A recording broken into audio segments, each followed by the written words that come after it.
Exercise 6.1 question number 1 evaluate the following. इसके total 9 parts हैं। हमने गिवन फंक्शंस को इंटीग्रेट करना है। क्वेश्चंस थोड़ा स्पीड से कराऊंगा क्योंकि ऑलरेडी मैं काफ़ी डिटेल में डिफरेंशिएशन और इंटीग्रेशन पे लॉन्ग एनिमेटेड वीडियोस बना चुका हूँ। जिन स्टूडेंट्स ने वो नहीं देखी तो आई रिकमेंड कि पहले वो देख के आएँ ताकि क्वेश्चंस में आपको मेरी गुफ्तगू समझ आ सके। शुरू करते हैं पार्ट ए से। Integrate x cube. इंटीग्रेशन में डेरिवेटिव के उलट काम किया जाता है।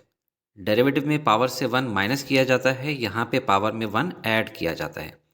और जो कॉफिशेंट है इस केस में 1 है इसलिए लिखा नहीं गया, उस कॉफिशेंट को इस न्यू एक्सपोनेंट से डिवाइड कर देना है। तो हमारा आंसर आया 1/4 एक्स रेज़ टू पावर 4 और कॉफिशेंट प्लस सी भी लिख लें। ये हमारा आंसर है। ज़रा चेक करें थ्रू डिफरेंशिएशन अपने आंसर को। पावर को कॉफिशेंट से मल्टीप्लाई कर दें और पावर में से 1 माइनस कर दें। यहाँ 4 से कट रहा है तो हमारा आंसर बचा एक्स क्यूब, जो कि ओरिजिनल इंटीग्रल के इक्वल है, लिहाजा हमारा आंसर करेक्ट है। Part B, integrate a + 15 dx। Integrate करना है विद रिगार्ड्स टू x और इसलिए a और 15 दोनों ही कांस्टेंट कंसिडर होंगे। इंटीग्रेशन में आपको ये शॉर्टकट याद रखना है कि जब कभी कांस्टेंट अकेला हो तो इंटीग्रल लेने पे आंसर में उस कांस्टेंट के साथ x आ जाएगा, क्योंकि इंटीग्रल साइन डेरिवेटिव के d साइन के साथ कैंसिल हो जाएगा। यानी अगर इंटीग्रल ऑफ 2 हो तो आंसर आएगा 2x, इंटीग्रल ऑफ 9 हो तो आंसर आएगा 9x, integral of only dx हो तो आंसर आएगा x। क्योंकि कुछ नहीं लिखा मतलब कि कांस्टेंट 1 था जो कि लिखा नहीं जाता। तो हम क्वेश्चन में गिवन कांस्टेंट को बाहर निकाल लेते हैं।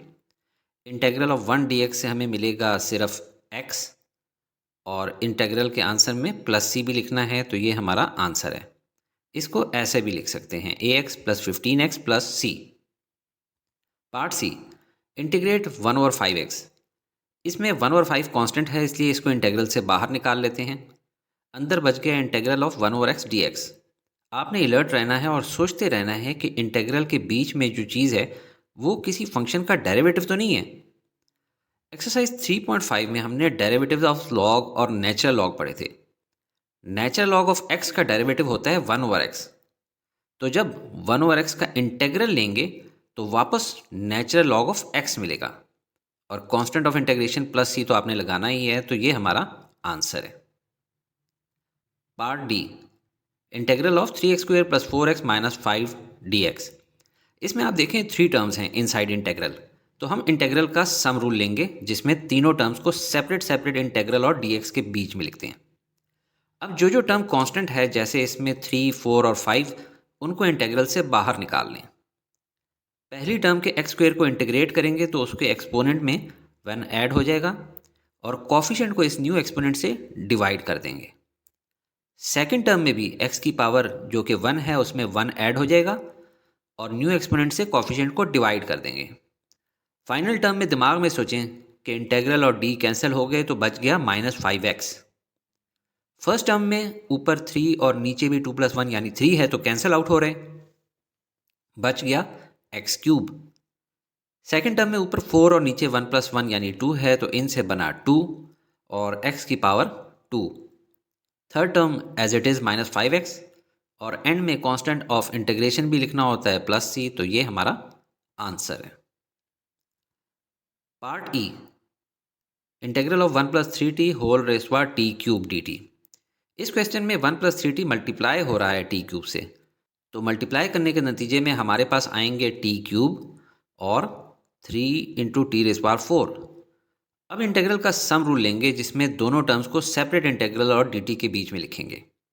अब सेकंड टर्म में 3 कांस्टेंट है उसको इंटीग्रल से बाहर निकाल लें। पहली टर्म के t³ को इंटीग्रेट करेंगे तो उसके एक्सपोनेंट में 1 ऐड हो जाएगा और कॉफिशेंट यहाँ पे 1 है उसको इस न्यू एक्सपोनेंट से डिवाइड कर देंगे। सेकेंड टर्म में t की पावर जो कि 4 है उसमें 1 ऐड करेंगे और न्यू एक्सपोनेंट से कॉफिशेंट को डिवाइड कर देंगे। फाइनली हमें मिलेगा t⁴ डिवाइडेड बाय 4 + 3/4 × t⁵ और कांस्टेंट ऑफ इंटीग्रेशन लगाएं, ये हमारा आंसर आ गया। Part F, integral of 1/x³ dx। इसमें 1 और एक्स क्यूब का डेरिवेटिव लेना है, तो सबसे पहले इस एक्स क्यूब को डिनोमिनेटर से ऊपर ले आते हैं। आप देखें एक्सपोनेंट का साइन माइनस हो गया है। चलें पावर रूल लगाते हैं, तो ये हो जाएगा एक्स पावर -3 और इंटीग्रेट करने के नतीजे में पावर में 1 ऐड हुआ। और अब इस न्यू एक्सपोनेंट से कॉफिशिएंट जो कि यहाँ पे 1 है उसको डिवाइड कर दें। न्यू एक्सपोनेंट क्या है? -3 + 1 यानी कि -2। तो ये आ जाता है -1/2, क्योंकि नीचे माइनस साइन अलहदा रखने का फ़ायदा नहीं है। और दूसरी चीज़ साथ में लिखेंगे x⁻²। अब इस x पावर -2 को नीचे ले आएं ताकि पावर पॉजिटिव हो जाए और कांस्टेंट ऑफ इंटीग्रेशन लगा लें, तो ये हमारा आंसर है। Part G, integral of e⁵x dx। ये तो इंटीग्रल का सवाल है, पर हमने क्या इससे मिलता जुलता कोई डेरिवेटिव पढ़ा है? ज़रा आपको फॉर्मूले शो करा दूँ। क्योंकि हमारे क्वेश्चन में e का एक्सपोनेंट x नहीं बल्कि कुछ और भी है, इसलिए इसको e⁻u समझेंगे। और उसका जब हम डेरिवेटिव लेते हैं तो e⁻u एज इट इज़ आता था, और उस पावर u के डेरिवेटिव से मल्टीप्लाई भी करते थे। इंटीग्रेशन में उसका उलट होगा, एक तो e⁻u ही आएगा आंसर, और दूसरा उसके डेरिवेटिव से मल्टीप्लाई नहीं बल्कि डिवाइड कर देंगे। तो ऐसा ही ये क्वेश्चन है। इंटीग्रल लेने पे एक तो e⁵x आएगा और डिवाइड करेंगे डेरिवेटिव ऑफ 5x से, जो कि होता है 5। साथ ही कांस्टेंट ऑफ इंटीग्रेशन लगा लेंगे, तो ये हमारा आंसर है। ऐसे क्वेश्चंस आपको अक्सर MCQs में आ सकते हैं। Part H, integral of 5/1 + x²। Integrals solve करने से पहले आपके जहन में पहला सवाल ये आना चाहिए कि क्या जो इंटेग्रेंड क्वेश्चन में गिवन है ये किसी फंक्शन का डेरिवेटिव तो नहीं है। और उसके लिए आपको जो मैंने फॉर्मूला शीट दी हुई है, लिंक डिस्क्रिप्शन में है, लैपटॉप से ओपन होती है, वो जहन में लाएं। डेली रिवाइज करेंगे तो काम चलेगा।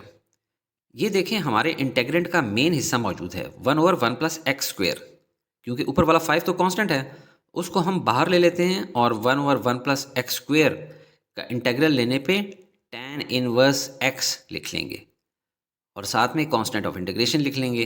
ये हमारा आंसर आ गया। Part I, integral of t³ √t। ये भी बहुत आसान और इजी क्वेश्चन है। t³ √t। √t को हम लिख सकते हैं t⁻1/2।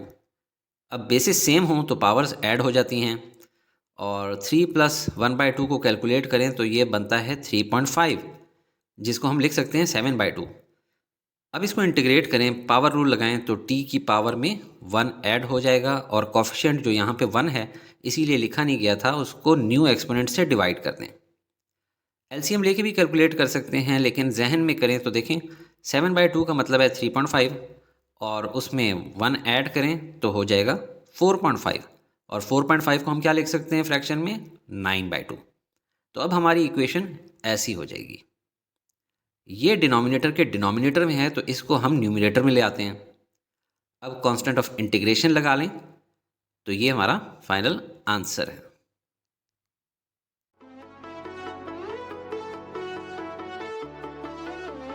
Study with me, a learning experience.